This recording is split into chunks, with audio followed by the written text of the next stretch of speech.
Hi, this is Jeff Pospisil, and this is our Article of Faith number 12. And this one we are dealing with sin after justification.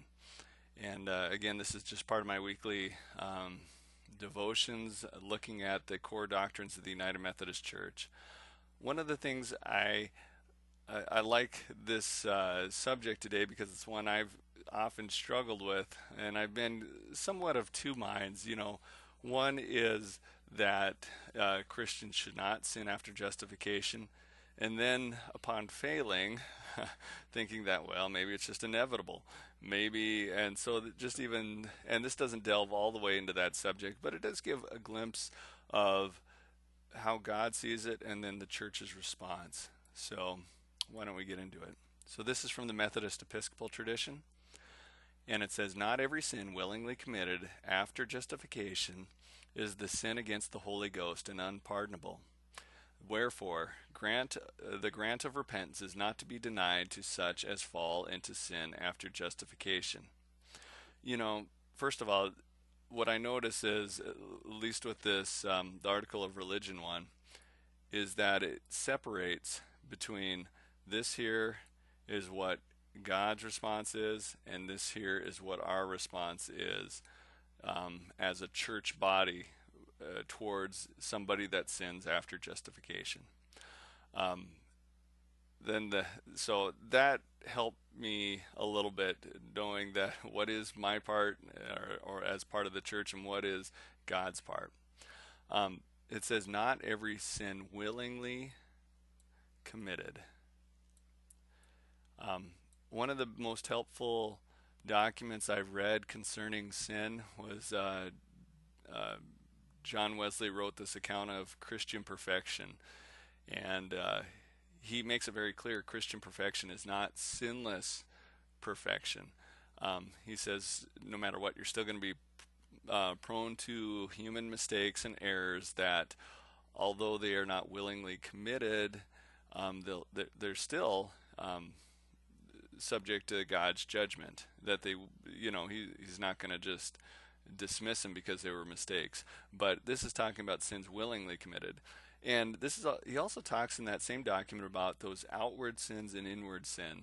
So the outward sin would be those acts. You commit an affair, you steal, you do something like that. Where the inward sin would be the lust and the greed. That part of what John Wesley did is using those band meetings to address that inward sin so that it wouldn't end up becoming an outward sin. Um, and that's what I think even we get to hear. He says, fall into sin. And I think once that, how I understand that is that you are dominated by sin. Yes, it may have been willingly committed at first, but then there's a part where, um, like any addiction. I think about any addictions I've had. It started off with a willingness to choose to sin, and then that flipped where the sin would dominate me. Um, but again, God says it's not unpardonable. Not every sin is unpardonable.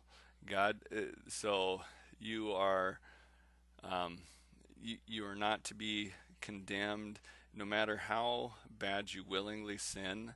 Not every sin is unpardonable, and what God is saying here, or we're saying about God, is God will forgive those sins.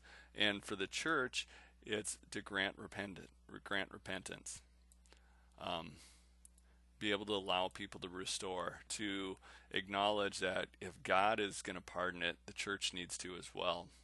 We shouldn't deny that. Or, yeah. Then the next part of that same article is, after we have received the Holy Ghost, we may depart from the grace given and fall into sin, and by the grace of God rise again and amend our lives.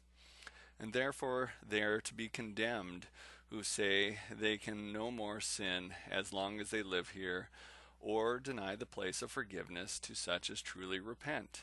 So again, we see here is God's part, here is our part. And Again, it's talking about you may depart from the grace given. And I'm not totally for sure exactly what all that means. Um, I don't know if they're saying depart from justification. I believe that is possible. Um, I agree with John Wesley there that you can forfeit your identity as an adopted child of God. You can depart, but I think it's a lot from the people I've talked to that have totally departed. Um, it seems like that is one of the hardest things to do is totally give up. So I don't know, and they would say the same thing. They didn't know whether or not they would were right with God at that point in their life, looking back. But either way, you can depart. You can be dominated by sin, but God's grace is still there to turn it all around. So I like that. But then here's the church's part. You know, we are not to condemn those, or we are to condemn those who say that a Christian can't sin. You know, or that sinning is impossible as a Christian, because what that likely leads to is us hiding our sin instead of addressing it. I mean, we're not in the makeup business as a church. We are more in the soul surgery business. Um, so that you can't just cover up the problem. You have to address the problem. So you should be condemned if you say that a Christian can't sin. And the other thing is denying the forgiveness as such as truly repent. And they do use the word truly repent. That if it doesn't seem like it's like they're just saying words to appease you and they're not truly repenting, you don't have to forgive them and restore them in the church world. I mean, once you're sure they truly repent, they can be restored. And now this is from the Confession of Faith, and this is the second half of the one that was on justification and regeneration. And it says, we believe, although we have experienced regeneration, it is possible to depart from grace and fall into sin. And we may even then, by the grace of God, be renewed in righteousness. So, again, they pretty much restate what the Methodist Episcopals said, but in much shorter language. So good for them. Anyway, I hope this has been helpful to you.